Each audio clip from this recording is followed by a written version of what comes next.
Hey everyone, and welcome to the channel. Today we're diving deep into the murky waters of fallen angel lore to explore one of the most misunderstood figures in mythology, Azazel.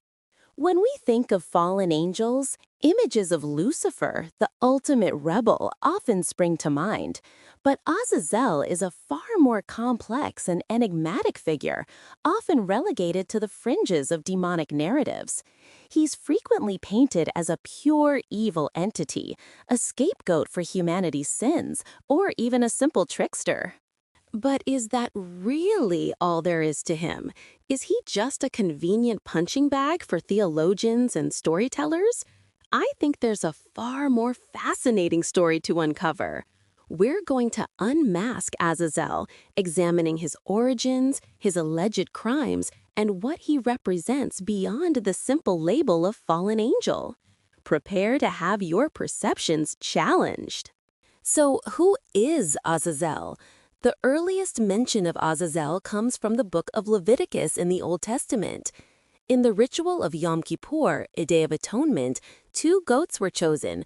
One was sacrificed to God, and the other, well, that's where Azazel comes in. This second goat, the scapegoat, was symbolically laden with the sins of the Israelites and driven out into the wilderness, unto Azazel. The meaning of unto Azazel is debated. Some interpret it as a specific desolate location, perhaps a mountain. Others see Azazel as a demonic entity dwelling in that wilderness, the ultimate recipient of humanity's transgressions.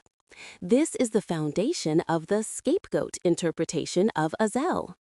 But the story doesn't end there. Azazel takes on a much more prominent and, frankly, more interesting role in the apocryphal Book of Enoch. Here, he's one of the leaders of the Watchers, a group of angels sent to observe humanity. Instead, they got a little too involved. In Enoch, Azazel is accused of teaching humans forbidden knowledge, how to craft weapons, make cosmetics, and other skills that corrupted humanity, leading to violence and vanity. He's portrayed as a bringer of technological advancement, but with devastating consequences. Let's analyze this. Azazel's strength clearly lies in his knowledge and his ability to influence humanity. He's not just a brute force demon, he's a teacher, an innovator.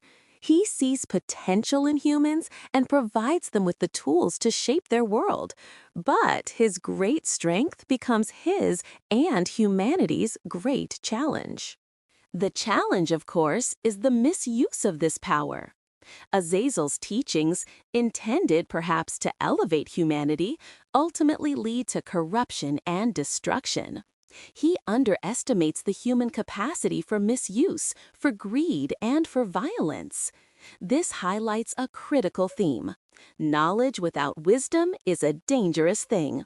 He needs a better understanding of human nature. What Azazel needs, therefore, is wisdom and discernment. He needs to learn that not all knowledge is beneficial and that the consequences of our actions, even well-intentioned ones, can be far-reaching and devastating. His story is a cautionary tale. Now, how has Azazel been portrayed in modern culture? A prime example is the 1998 film Fallen, starring Denzel Washington. In this movie, Azazel is depicted as a possessing demon who can transfer from body to body simply by touch. The film plays on the idea of Azazel as a corrupting influence, spreading evil through contact.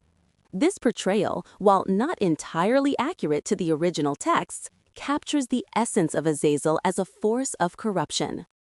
More recently, Azazel has popped up in fantasy novels and video games, often reimagined as a morally gray character, sometimes even an anti-hero.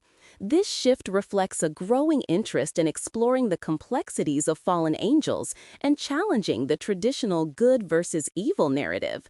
He's no longer just a one-dimensional villain. So, is Azazel a scapegoat, a seducer, or a savior? The answer, I think, is that he's all of these things. He's a reflection of our own capacity for both good and evil, a reminder that knowledge can be a blessing or a curse, and that the consequences of our choices ripple outwards, shaping the world around us. His story, though ancient, remains profoundly relevant today. What do you think about Azazel? Let me know your thoughts in the comments below. Don't forget to like this video and subscribe for more explorations into the fascinating world of mythology and the occult. Thanks for watching.